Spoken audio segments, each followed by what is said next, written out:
What's going on? I hope you guys are having a wonderful day. Welcome to drboystv.com, the home for intelligent Black people. My name is Dr. Boyce Watkins, and I am your friendly neighborhood finance professor. I'm just a guy who has a couple of things to say that I hope can add value to important conversations. Now, today on drboystv.com, we're going to talk about this interesting thing that happened in the world of hip hop. There's a little beef that took place between J. Cole and the rapper Kendrick Lamar. And there were some reactions to it. There were some things that were said and done, and there's a little bit of controversy there. And I wanted to kind of break this down for you from the context of understanding the economic value of dead rappers. Why the hip hop music industry is deliberately injected with tremendous amounts of dysfunction, immaturity, unhealthy behavior, and things that lead young Black men and older Black men to die. So if you want to hang out with us and hear this discussion, then please get comfortable, buckle up seatbelt, hit the thumbs up button. Let me know if you can hear me in the chat also. We're going to get started on drboystv.com right now.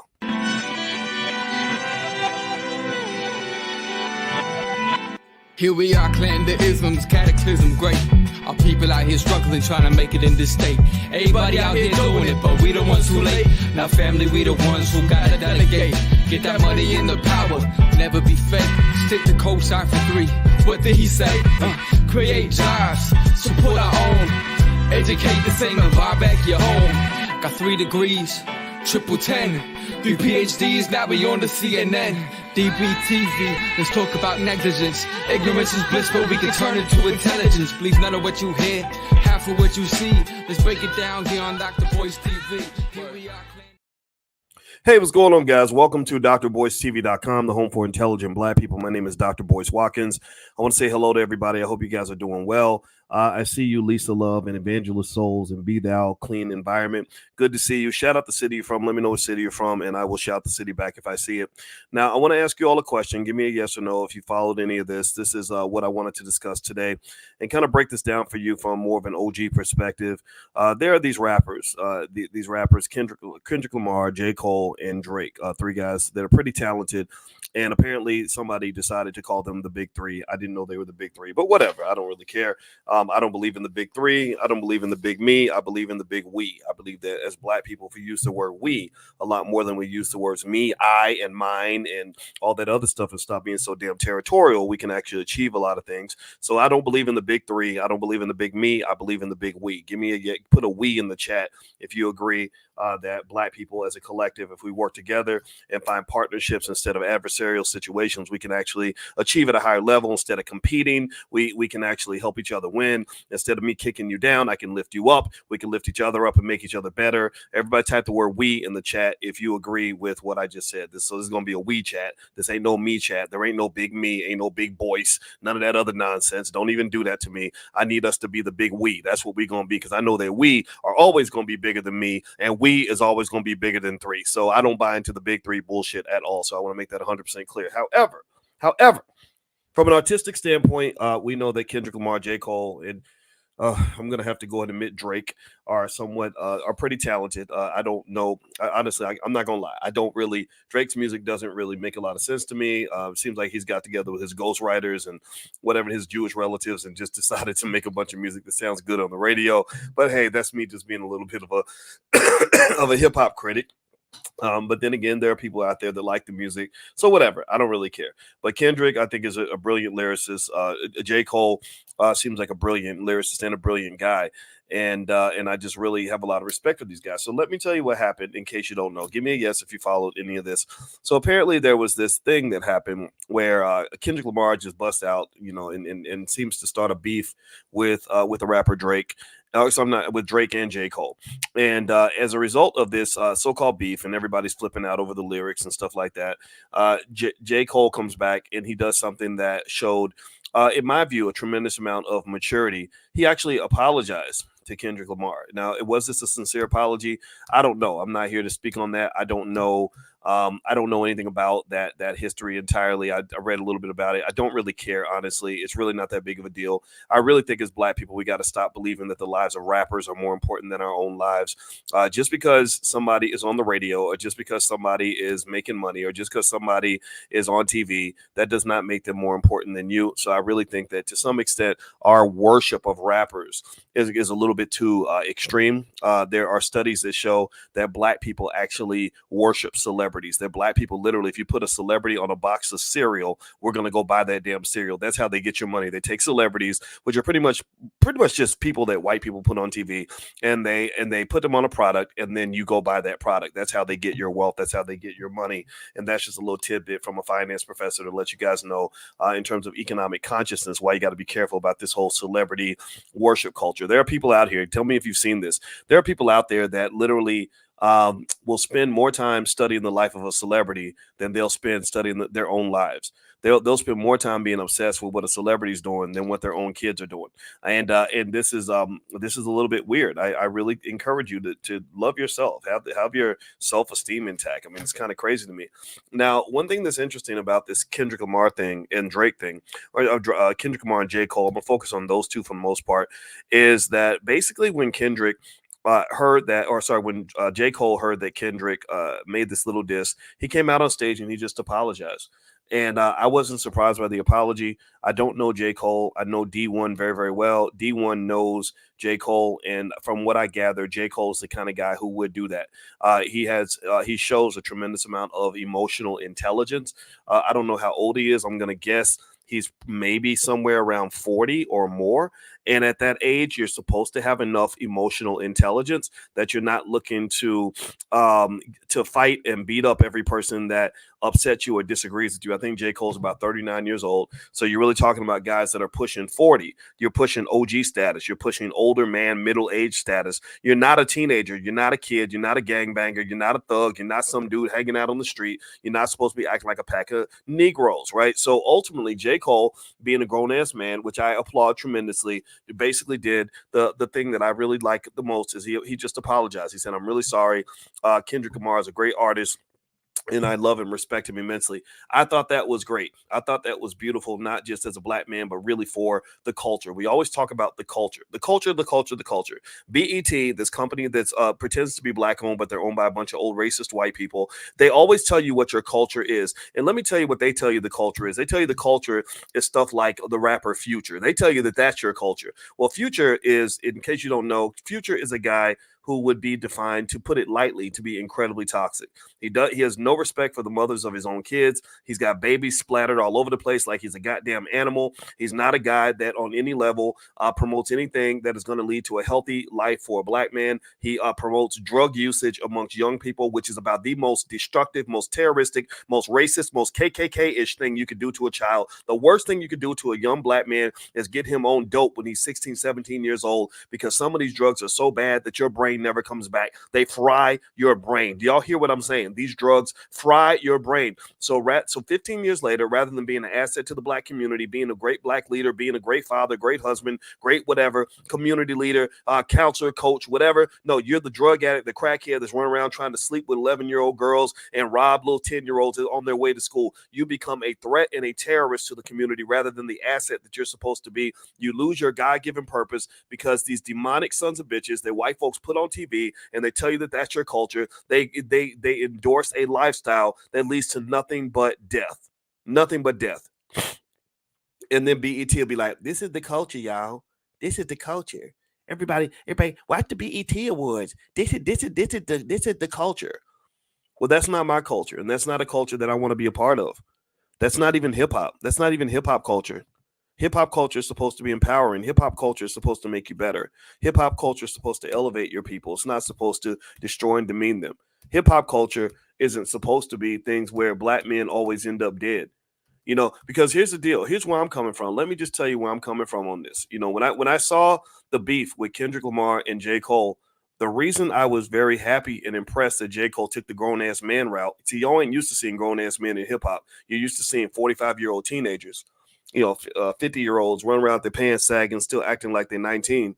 You're not used to grown-ass man behavior. What J. Cole did was what a grown ass man would do. J. Cole said, "Look, I apologize. I want to de-escalate with you. I want to build with you. I don't want to fight you. I don't want you to be my enemy. I'd rather have you be my friend." He said, "Look, Kendrick, you are the king of the West Coast. And the West Coast, unfortunately, is a community that's been plagued with gang culture. It's been plagued with drug culture. It's been plagued with unspeakable amounts of violence, unbelievable amounts of trauma. Trauma. Y'all don't know. My wife is an expert on trauma. Y'all don't. I don't know if y'all know that, but she has a license or a whatever certification in trauma, and she explained to me that trauma kills you. Trauma. Did y'all know this? How many of y'all knew this? Give me a yes if you knew this. That Black people die younger because of trauma. Trauma causes problems in every area of your life because that's literally brain damage. The brain damage from trauma. So you grow up, you think it's normal. You're like, but this is the culture. The culture. I grew up in the hood. The hood is the culture. So you grew up, seeing, 14-year-old babies, mamas, people getting shot up in the street, little kids, 12-year-old kids can't even go to school without worrying about getting killed that day. And you think, well, this is the culture. This is our culture. And then we get excited when artists want to rap about it like it's a good thing. Like we want to rap it. We like other people, other communities, when their children get killed, they do something about it. Our community, we somehow think that when our children get murdered in the street, we're supposed to just rap about it and celebrate it. And then you wonder why people looking at you like you blind, deaf, dumb, and crazy. Don't no other community do this. Give me a yes or no in the chat. Give me a yes if you agree with this statement. I can't think of another community anywhere that celebrates its own death the way the Black community has been trained to do. Okay, this is the culture, y'all. This is the culture. Dr. Boy, you being uppity, Dr. Boy, because this is the culture. Man, fuck you and fuck your culture. That is not my culture. Seriously. That ain't no disrespecting your own women. That ain't culture. That's called dysfunction. That's called mental illness. You hate your own mother? That's called racist genocide. The KKK could not do a better job destroying you than some of these damn hip-hop artists. They are Trojan horses. They are plants. They are operatives. Not all of them. Not all of them. I'm not talking about Kendrick Lamar. I'm not talking about J. Cole. I'm not talking about these two guys at all. I'm talking about, generally speaking, when people come to you and they take the most dysfunctional, horrific, pathetic behavior and they say, this is your culture. This is what it means to be Black. Oh, that you don't think that's a CIA operation? That's a CIA operation if I ever saw one. That literally is what a genocide looks like. So let's get back. Let's circle back to this. Please do me a favor. Please hit the thumbs up button. Thumbs up, share, subscribe. My name is Dr. Boyce Watkins. You're watching drboycetv.com. This is the home for intelligent and conscious Black people. If you want to be better, if you are serious, if you want to be a grown-up, this is the place for you. But if you're a little kid and you love to see Black people beef and die and all sorts of stuff, then this is not the place for you. All I'm going to do is offend you. All I'm going to do is make you think I'm being uppity. All I'm going to do is make you think that I think that I'm better than you. I don't think any of these things, but I'm not here to argue with ignorance. I'm just not. They say that it's hard to win an argument with a smart person. It's impossible to win an argument with an idiot. So if you're an idiot, just save your energy. Go to one of your idiot YouTube channels where you can sit around like a bunch of idiots and talk about how great it would be to see two great Black men destroy each other. And I'll just put you in the category of all the other racist people that want to see Black people dead. So let's circle back. Let's talk about Kendrick Lamar and J. Cole. So Kendrick Lamar does this verse. Is a great verse. Fuck the big three. It's only big me, nigga. Boom. Right. So he goes into all this stuff about about J. Cole and Drake, and somehow the people that know the hip hop history know that there is a beef there, that there's something there, and it's fine. It was interesting, but here's the thing I need you to understand: how hip hop has evolved over time. See, the reason beefs are dangerous is because beefs lead to death. I mean, think about this. I want y'all to answer me this question in the chat, please. Give me a yes or no if you agree with this statement. Black people are the only group of people where we can expect on a consistent and regular basis that someone in the community or some group of people in the community will be killed because they made a goddamn song. I want you to tell me, give me a yes if you agree. Give me a yes if you agree with this statement that the Black people and fake Black culture, it's not real Black culture, but fake Black culture, that's the only place you can go where literally somebody might die because they made a song. I want you to sit back and I need us to reflect on this. I need you to process this.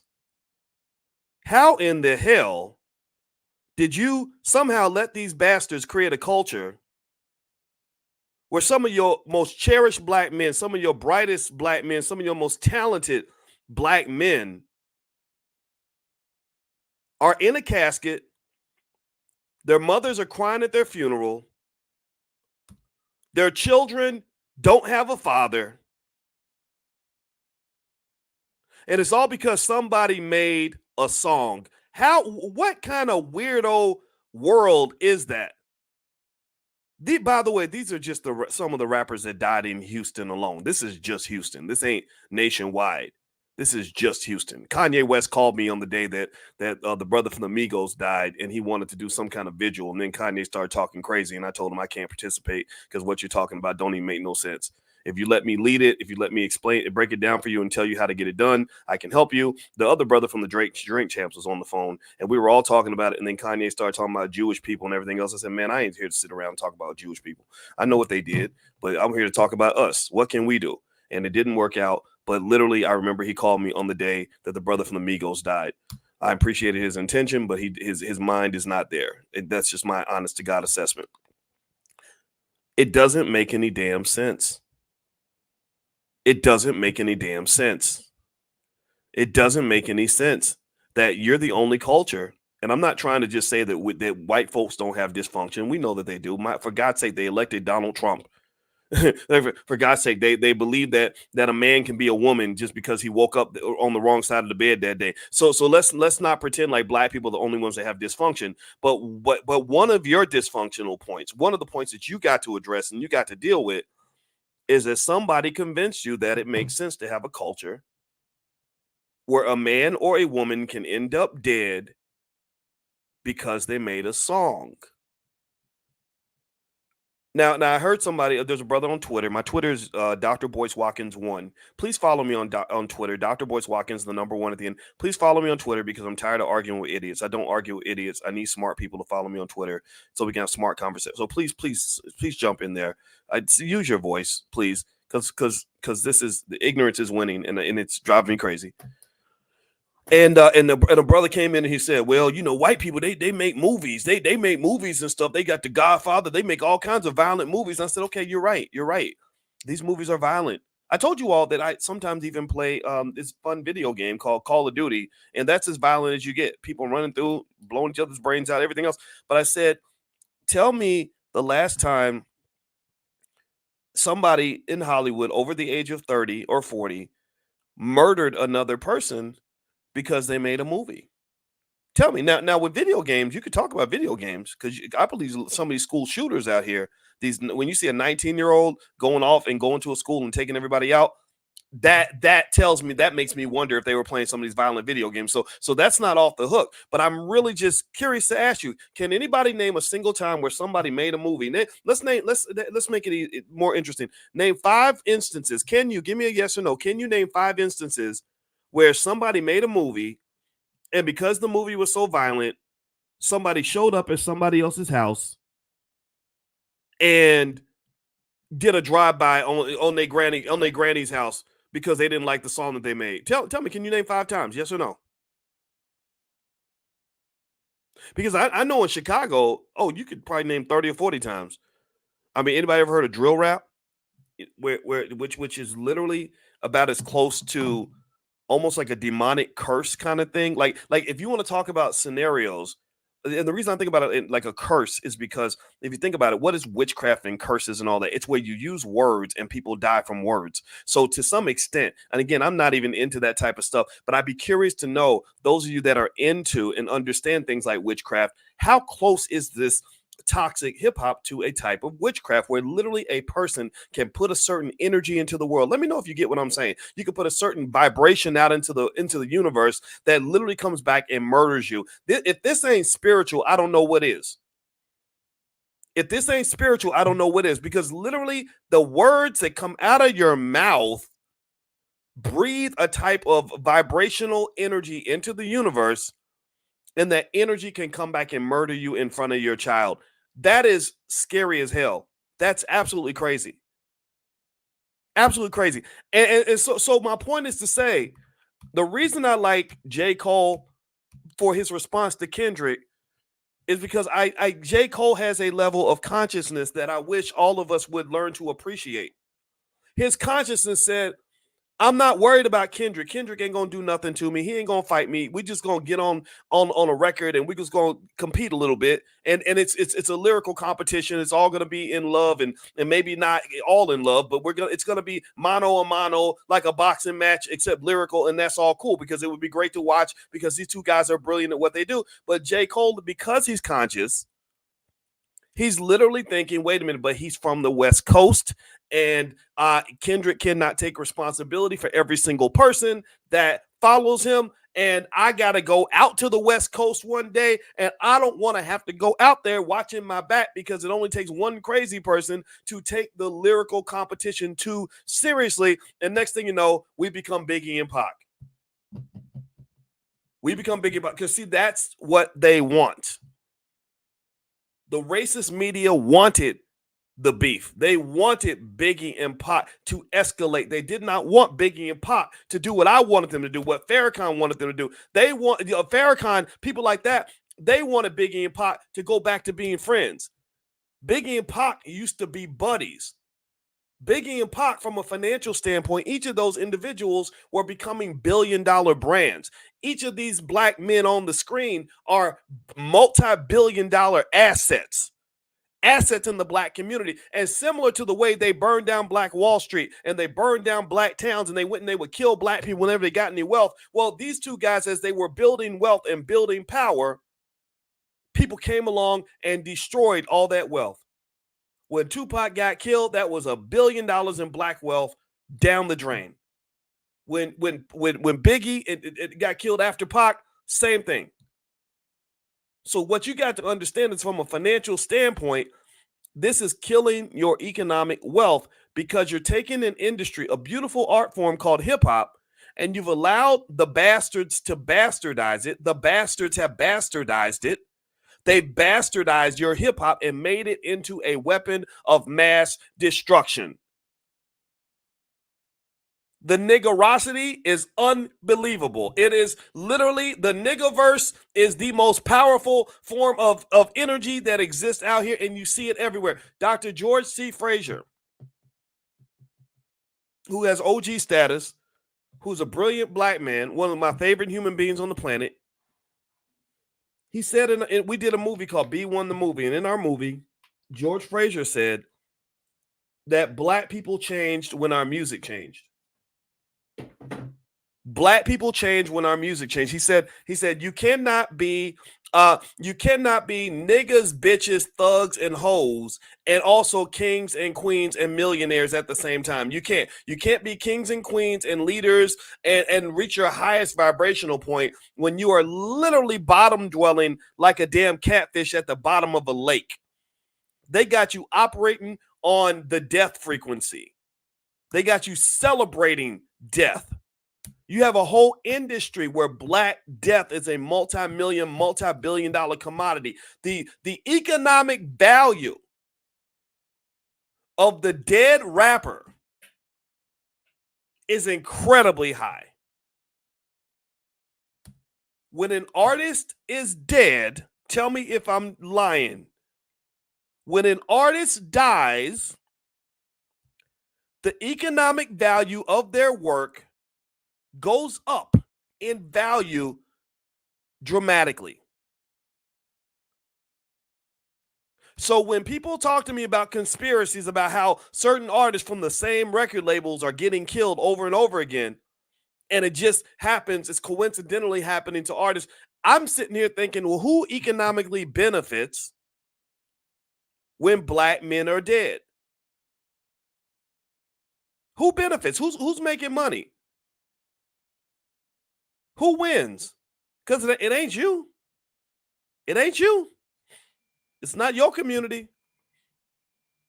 But somebody's winning from this. Somebody's making money from this. And another reason I want to give a thank you to J. Cole for being the grown-ass man in the room is he did exactly what Any therapist will teach you about relationship management. He de-escalated the conflict. He didn't escalate. Unfortunately, the culture, the beef culture and the toxicity culture and all this other stuff, it trains us to believe that we are supposed to just one up each other. We're supposed to trump each other. You come to a fist fight, I pull out a knife. I pull out a knife, you pull out a gun. You pull out a gun, I pull out a Uzi. You pull out a Uzi, I pull out a nuclear bomb, right? And next thing you know, everything is destroyed. That's what you're trained to do. You're trained to escalate. You're trained to outdo the next Negro. You're trained to go harder than the other person until everything is gone, until everything that you've ever had of value ceases to exist. J. Cole, because he is a conscious and intelligent person, I know intelligence when I see it. He saw this coming. He saw Kendrick's emotion. Kendrick's also a brilliant man, but he was mad. Apparently, maybe his feelings were hurt. Usually, when people lash out in anger, it's because their feelings are hurt. So I believe Kendrick's something happened that hurt his feelings. When a man's feelings are hurt, he lashes out in anger. So when he says F the big three, it's only big me, that sounds like somebody who got left out of something. That sounds like somebody whose feelings are hurt. That reminds me of how I felt when I was 9 years old and my friends started playing football and nobody picked me for a team. And I went in the house and I slammed the door and I was like, F all of y'all. And I was so mad and I sat in the chair in the living room, my arms folded, and I was about to cry and I was hurt because I got left out. And my first reaction to being left out was F all of y'all. And so when I heard Kendrick say F the big three, there's only big me, I saw ego, extreme ego, being used as a cover for what likely was some sort of insecurity or emotional hurt that was felt, the fact that he got left out of somebody said something mean to him that they shouldn't have said. So here's the deal. So when J. Cole sees Kendrick reacting this way, when he saw him respond this way, he didn't say, well, F you too, because J. Cole is a guy that is intelligent enough to see this, and I respect him so much for this. He said, oh, man, it sounds like my brother is hurt. And because my brother is hurt, and I know the power that my brother has, I know that he's got the whole West Coast at his back, and I don't really want us to escalate this. He said, the first thing I need to do is put my ego to the side and issue a heartfelt apology and an effort to repair.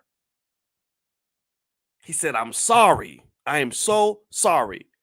And then he said, Kendrick Lamar is one of the greatest artists of all time. See, that was, to me, that was a double repair. That was one, I am sorry for what I did to you. And that was number two, look, let me help you restore your whatever part of your ego that might have been bruised. I'm going to help you with that and tell you how great you are and how much we love you. And that, to me, is absolutely exemplary.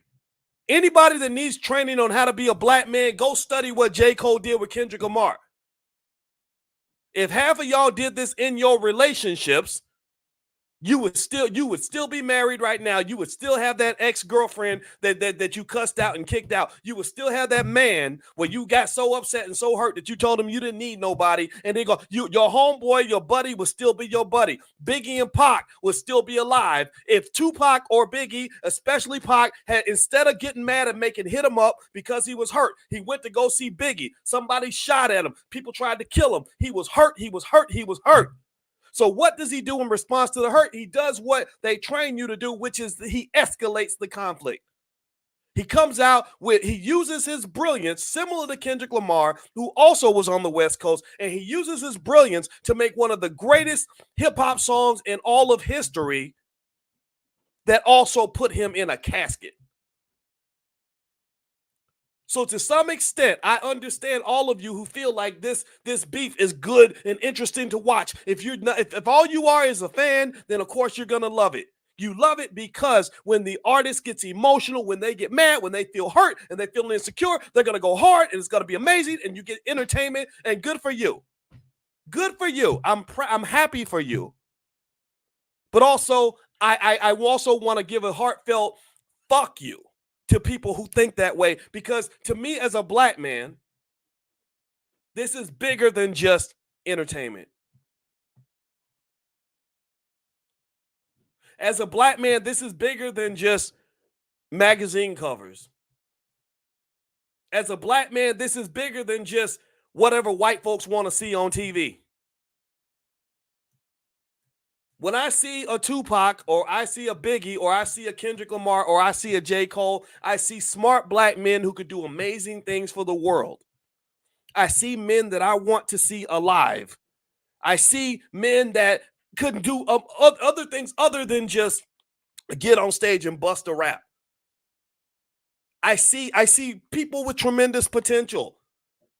And so even though Tupac gave his greatest performance on earth right before he died, that doesn't mean nearly as much to me as it would have meant to have seen Tupac spend the next 30 years growing into the black leader that he was supposed to be. Growing into somebody's father and husband. Growing into a community leader. Becoming somebody's grandfather, that becoming the billionaire that's employing 100,000 black people or whatever he chose to do. Like that to me is the Pac I wanted to see. I really didn't want to see him issue his greatest artistic performance of all time and then use that to just create more chaos. I love Tupac, but I wasn't happy when I saw him make that song Hit 'Em Up. And a lot of wiser, cooler heads understood that at the time. Ice-T understood it was a problem. My friend Willie D understood that song was a problem. A lot of Snoop Dogg understood that was a problem. And so really, I just want you to just kind of understand the consciousness. And I give J. Cole credit because he's a conscious guy. And I believe Kendrick is too. I really think that those guys, whatever issue they have, I think they need to do exactly what grown men do. Get on the phone. Don't tell nobody that you're talking and just talk it out. Figure it out.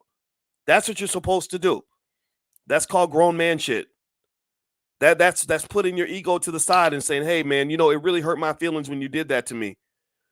That to me is the ultimate version of manhood, and that's really what you're supposed to see when men get past the age of 32. If you're a teenager, I understand. If you're 24 years old, I get it. You don't know yet. You don't know shit. Some of y'all 24 think you know everything. No, you don't know shit. I didn't know shit when I was 24 either. But when you get about 32 or 33 and you start seeing that you're not just a product of your environment, but your environment is a product of you. You're not just a product of your environment.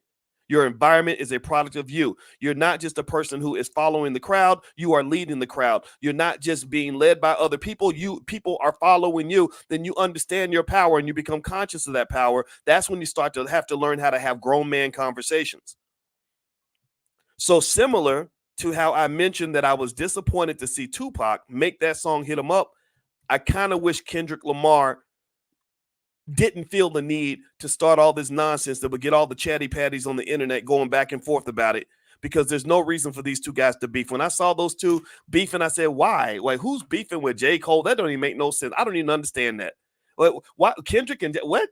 I don't under. I mean, I sometimes get into beefs with people, and it's usually because you're an idiot or an asshole or a racist, and I'm gonna call you out for that. But I don't understand why these two would be beefing in the first place. And I just thought that there are so many other things that we could be talking about as black people, especially as black men, other than who destroyed who the most between Kendrick Lamar and J. Cole. There's nobody that really wins from that except for the people that love to see black men eat each other up and chew each other up and spit each other out. And you got to remember that hip hop, unfortunately, has been turned into, by what I believe is the CIA and other industries that own private prisons, it's been turned into an industry of death. We are in our second generation of what has become the ultimate curse, which has become a type of death music. Not all hip hop, of course. Not all hip hop. Some hip hop is great. You got guys out here like D1 and others that are really doing the damn thing. D1 is confronting the culture. And that's why I love D1. D1 is like a brother to me. I love this guy. I have so much respect for him.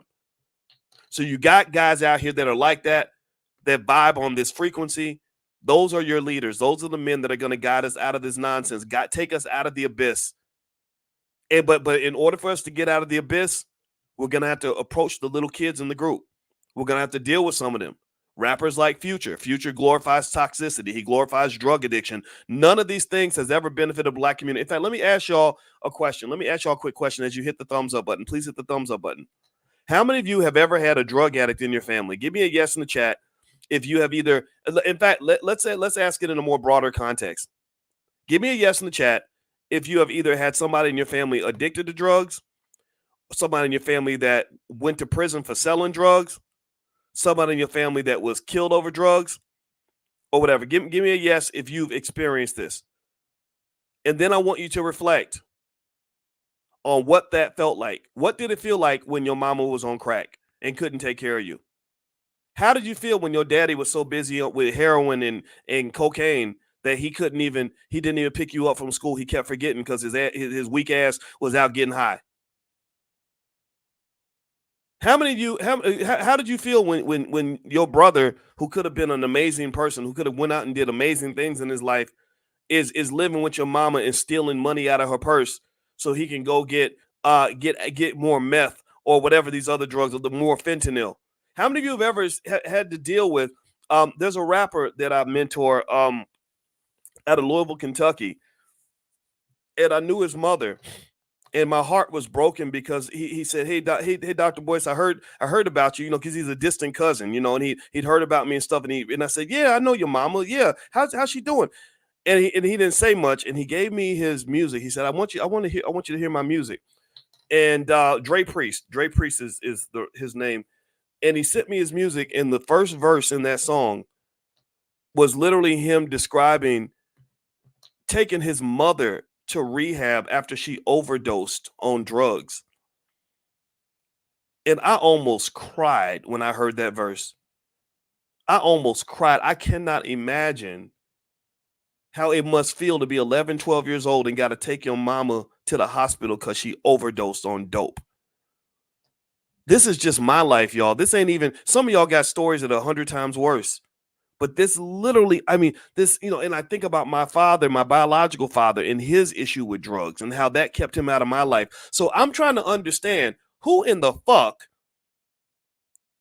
told you that you should look up to somebody, especially a black man, who's taking money from racist oppressors to promote drugs in the black community? Who told you that makes sense? Who told you that that's normal? Who told you that you should be the arbiters of your own pain and suffering? Who told you that you're supposed to oppress yourself? Who told you that? Who told you that that there's anything successful about a man like that? Who told you that? Oh, I get it. Yeah. He was on TV, and his music is lit, and he got Gucci, and he got a foreign whip, and look at his house, he got bad chicks on his arm. That's how immature they made you. They dumbed you down. They got you vibrating with the snails and the rodents on a frequency level. They got you literally. I could take a turd with poison in it, and if I put some Gucci and Prada on that turd, and I put the turd on TV and put some sunglasses on it, y'all will worship the damn turd. Because that's what I see when we're looking up to a culture that does nothing good for our people. Absolutely nothing.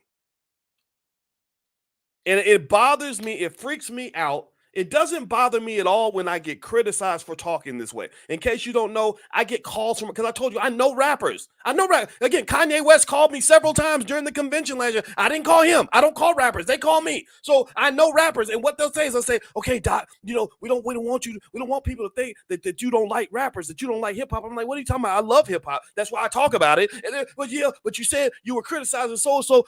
I'm like, why? Well, because I love black people more than I'll ever love. Bullshit. That's it. I care more about my people than I care about you getting excited because the BET Awards gave a fake award to some Negro that was out here destroying his people.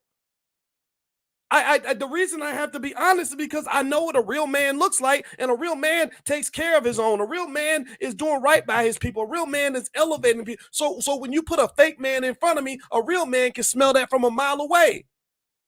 I don't care if you grew a beard to pretend like you're a real man. That don't mean nothing. I don't care if you're drinking vodka and got big muscles and all this other stuff, and you got 14 girlfriends and all. You're pretending. You're not you don't know what manhood even looks like. So when my definition of real men, would be guys like a D1 who are not afraid to confront the things that are hurting his people.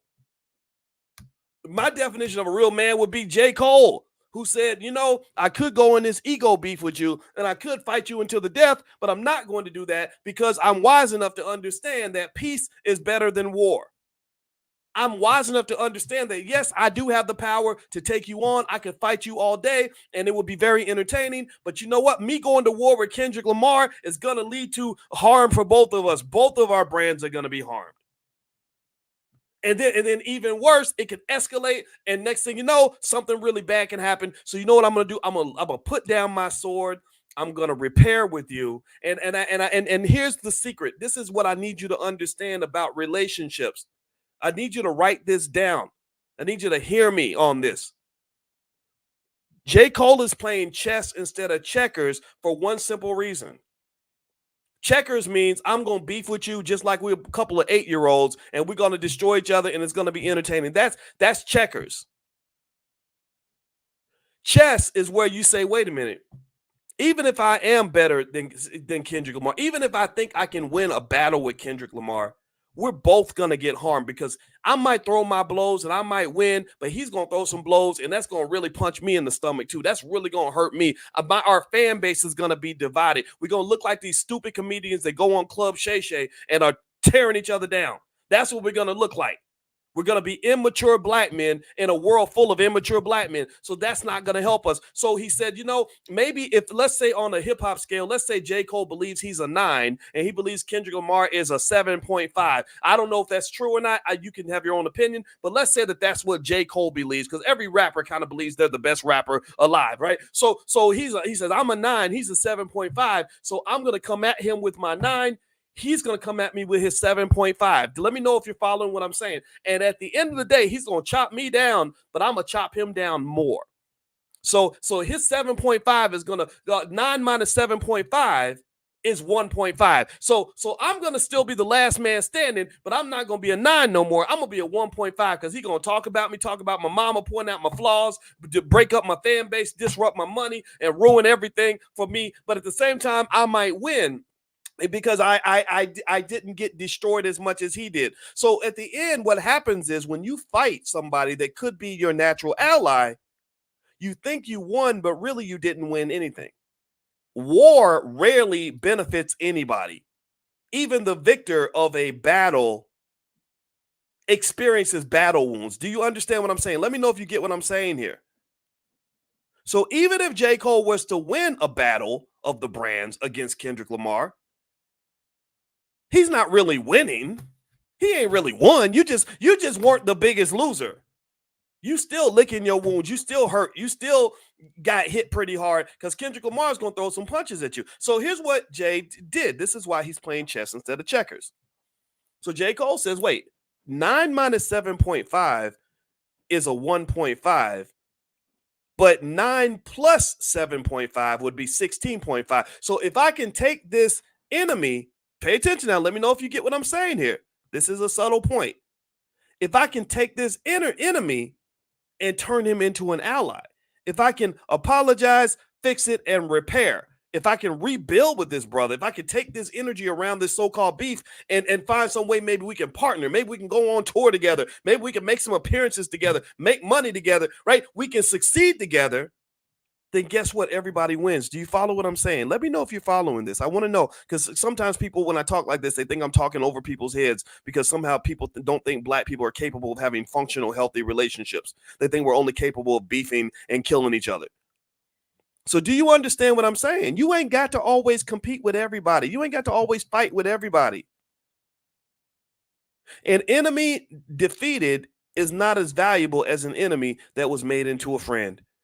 And there are some people that are natural enemies. Some people you have to fight. Sometimes, some situations you just can't avoid the battle, and you get called into battle, and you gotta fight. You gotta just fight to the end. It's painful. It sucks, but that's how life works. But then some situations you're like, why am I fighting you? You my brother, man. We ain't supposed to be fighting. I'm supposed to be fighting somebody else. I ain't supposed to be fighting Kendrick Lamar. That's the part of the beef that didn't seem strategic to me. I didn't understand that. I didn't understand why Kendrick Lamar would be fighting J. Cole. I'm like, maybe you should be fighting some white guy or some corny gangster rapper, but why are you fighting him? You should call him on the phone and cuss him out privately and say, what you did was messed up and I don't like it. And I think that you need to fix that. And then maybe you can repair without it becoming this whole thing. Because what happens is that when black men start beefing in this space, there's just a whole lot of people that benefit from watching black men harm each other. They just like that. They like to, I'll never forget when I saw Dr. Dre and Snoop do a video.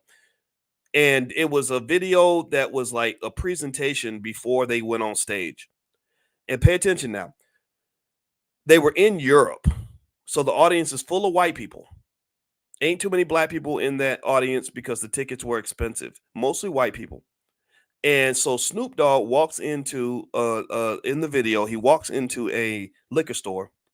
Because that's where black men hang out. We all hang out in liquor stores. And a guy comes in and he tries to rob the liquor store. So Snoop sees that the guy's about to rob the liquor store, and he reaches slowly for his gun because they all pretend to be like these superheroes, and he pulls out the gun on the guy, and then Dre comes in at the last minute, and basically they both end up standing over this black man, and they say, you are dead N-word now, or something like that. It was something stupid like that, right? And check this out. With the imagery of two black men standing over another black man, saying N-word, I'ma kill you. Again, just like 1850, what white men used to do to us when they used to lynch us. So watching two black men lynch another black man and say, you are dead N-word now, the white people went crazy.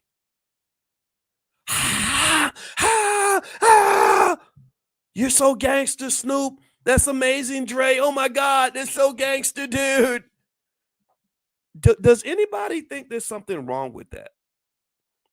Does anybody have an issue with that? Or do we just think that this is what we are supposed to do as black people? Like, is anybody disturbed by that imagery? Or are we so blinded by the money? There's that word money. You guys know I'm an expert in money.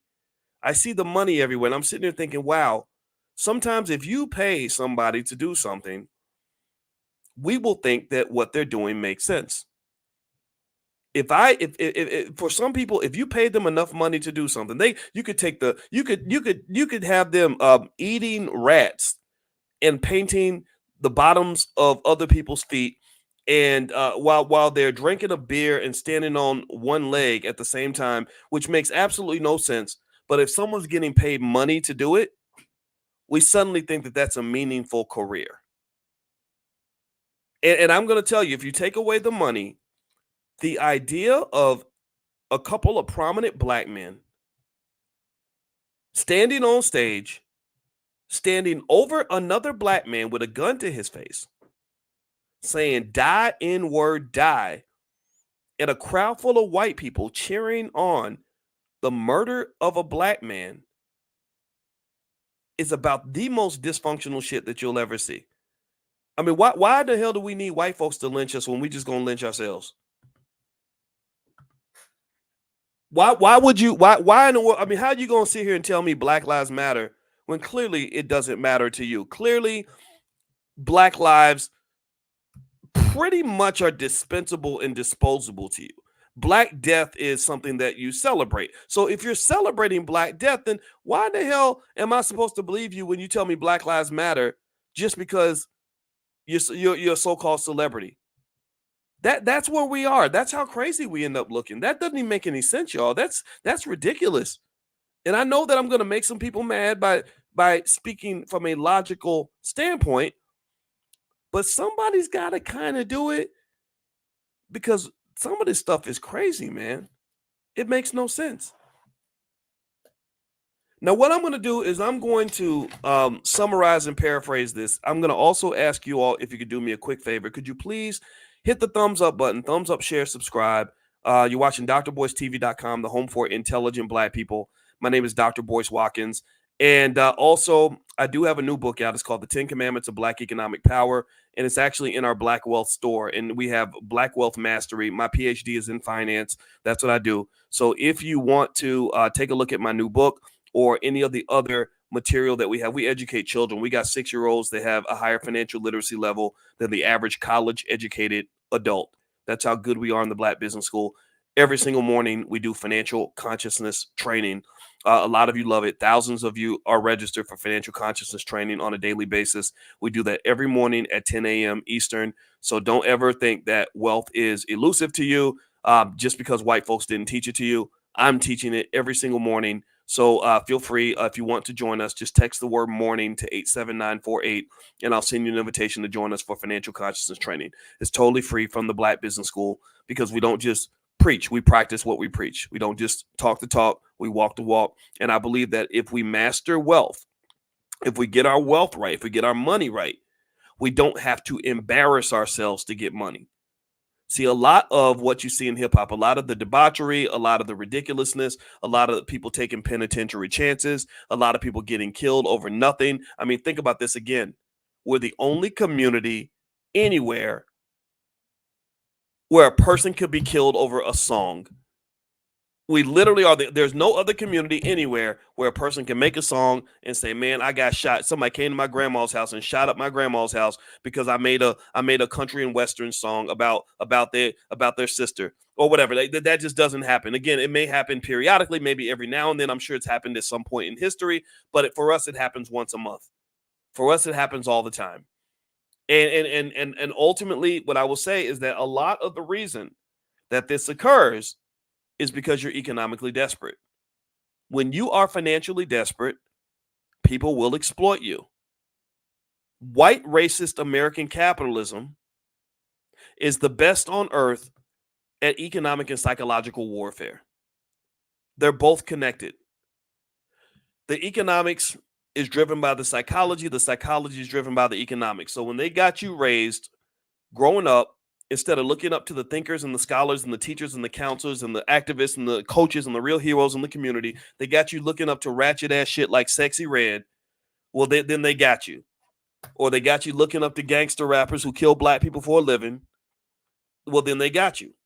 And so when you grow up, because you spent more time imitating toxic people and looking up to toxic people than you spent actually learning how to build businesses for yourself, how to sustain yourself financially, how to build a strong family so you have some economic backup. Well, because you didn't spend time nurturing those skills, well, then they say, "Oh, we got you now. We got you, Negro." That's what they do. They want to keep you financially desperate. And when I look at hip hop and I see what's going on in the world of hip hop and I see the toxicity, I see how something great was turned into something terrible. I see groups of people, mostly people from other communities, who are effectively using black economic desperation to their advantage. They're using a lack of black financial literacy to their advantage. They're using black excessive materialism and excessive commercialism and excessive consumerism to their advantage. Because white people don't have to worry about getting killed because they made a song. They just don't. Artists, to some extent, like a lot of other black people in general, you're commodities. You're just pawns on the chessboard. And the people, the Leor Cohens and the people that are running these industries, they're sitting back with their children. They're going to synagogue and their kids are going to Harvard and they're living in the suburbs. But somehow, some way, they find their way back to the hood just so they can make enough money by getting you to murder each other. And then we sit back and we watch it all happen, and somehow we think that this is success. I hate to say it. I love Tupac Shakur. He was a brilliant lyricist. His birthday is literally, I think, about less than a month from my own. That's I'm of that generation. And as much as I love Tupac and I loved his music, I do not consider his life to be a successful life. I saw this man as a martyr. I saw disturbing things happening that scared the shit out of me as a 25-year-old black man thinking that I might die next. I don't talk about it much, but my best buddy, my homeboy, Greg Wilkins, the same year that Tupac got killed, he got shot in the head by some asshole drug dealers in front of his daughter. And I sat there and saw his daughter. I still talk to his daughter now. She's a grown woman now. And his daughter is still suffering every day from the pain of losing her father because we somehow celebrate a toxic culture. I'm just trying to figure out who's with me, who gets it, who understands. You can love hip hop, but you ain't got to go along with all the nonsense. You can be as much of a hip hop head as you want to be, but you have to find some area where you draw the line. You have to. And really, I know that maybe it seems like I'm stretching when I talk about Kendrick Lamar and J. Cole as the opening to broader beefs. No, you have to know the history of hip hop the way I do. And when I say I know the history, it's not because I'm a hip hop head and all this other or hip hop scientist. There are people out there that maybe know it better than me, that know the lyrics and all that better than me. But I've been listening to this shit for 30 years. I remember when hip hop first came on the scene. A lot of y'all don't remember that. I remember when hip hop first started. I remember Grandmaster Flash and Curtis Blow and Run DMC and KRS-One. And I remember when hip hop changed. I remember when Joe Biden and all these people that are your so-called friends started incarcerating black men at a high level. I remember when they said, we're going to use hip hop as a way to mass market the penitentiary. We're going to make these people's brains so warped and dysfunctional that they're going to want to commit crimes. They're going to want to kill each other. They're going to want to be genocidal so that we then have a reason to fill up our prisons because we don't want these Negroes around anyway. I remember all of that. So before you come and you say, well, you just an old man, you don't know nothing about hip hop, dog. You sound old right now. No, you need to shut the fuck up and listen to people that know things that you don't know. You need to sit down and be quiet for a minute because I can see the whole picture. I see where it started. I see where it went. I see where it's going. I see where it is. I see all of that. Every single time I went on the Breakfast Club, I did nothing but sit around and just read all the stuff online I could possibly find about what's going on in the so-called culture. That's what I did. And I can tell you with clear affirmation that you should thank God that you've got people in hip hop like J. Cole and D1. You should thank God that you have people like this. You should thank God that you have men who understand what manhood looks like, who understand the protective energy of masculinity, who understand the power of what hip hop is supposed to be instead of what somebody else made it into. You should be so grateful that you have men and women that understand, that are holding the line. Because I don't know about y'all, but I'm tired of seeing black people die. I'm just tired of it. I'm tired of R.I.P., Lil Pookie, Lil Rerun, Lil whatever, where somehow we think that that's just normal. This is not normal. You cannot name another culture anywhere on this planet where people are dying over a song. Nobody should get killed because they made a song. This culture was made in America. This culture would not exist if it wasn't for the Leor Cohens and other people injecting billions of dollars into the mass marketing of black male genocide. You didn't do this. You didn't create this industry. You don't own this industry. You didn't go to JP Morgan Chase and get a $100 million loan to promote Sexy Red. You didn't do these things. But we know who did. This is what you're fighting against, people. This is what we're dealing with as black people. This is what we're confronted with. And I don't know how anybody else feels. And I'm sorry if I hurt somebody's feelings. I know I piss off a lot of people when I talk because God tells me what to say and I say it. I don't have no fear of nothing. But you got to fix this culture thing. You have to. Too many of your assets are dying at an early age unnecessarily because nobody should die over a song. I'm done. I want to say thank you all very much for listening to me. If I said something that you disagree with, that is fine. You don't have to agree with me in everything that I say. We can disagree and still love each other. Also, I'd like to invite you to follow me on Twitter. My Twitter is Dr. Boyce Watkins 1, Dr. Boyce Watkins 1. This podcast is also on Spotify and Apple. So if you have Spotify and Apple, just look for Boyce Watkins on those platforms. You can find me there. Every morning we do financial consciousness training in the Black Business School. If you'd like to get an invitation, just text the word morning to 87948.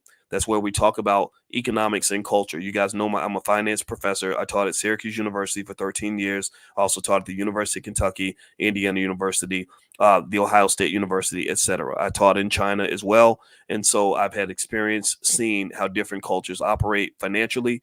And I really want to see us be our best. I want what's best for you. I want you to be happy. I want you to be safe. And I don't want whatever the hell it is that people have been giving us for the last 50 years. I'm not into any of that.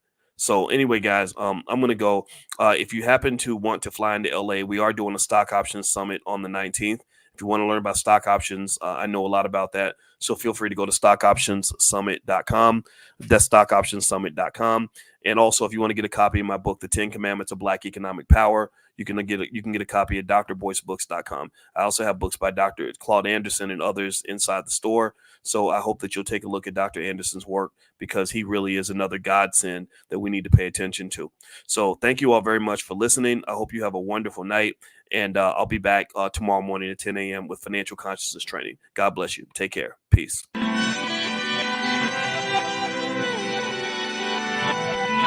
Here we are, clan the isms, cataclysm great. Our people out here struggling, trying to make it in this state. Everybody out here doing it, but we the ones who late. Now family, we the ones who gotta delegate. Get that money in the power, never be fake. Stick to cosign for 3. What did he say?